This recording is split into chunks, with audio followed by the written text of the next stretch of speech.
Менің кір машинам осындай андай кептірмей алып киімді кірді. Басында не алатын едім, ойлайтын едім, кір машина бұзылып қалды деп. Сөйтсем, мынандай қылып фильтр тазалап тұру керек екен.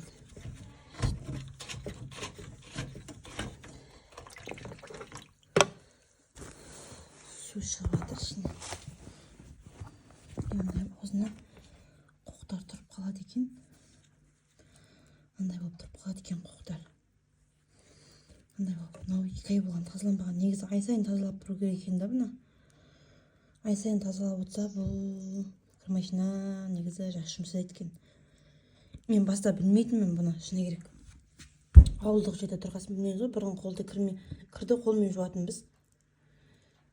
Алдында өйстіп машинам жұмыс жасамай қалды, жуат кірді, бірақ кептірмейді. Сөйтсем осындай қоқ ішін бәрін тұрып қапты. Осыны тазалаймыз, қазір кір машина қайта жұмыс істейтін болады бұйырса.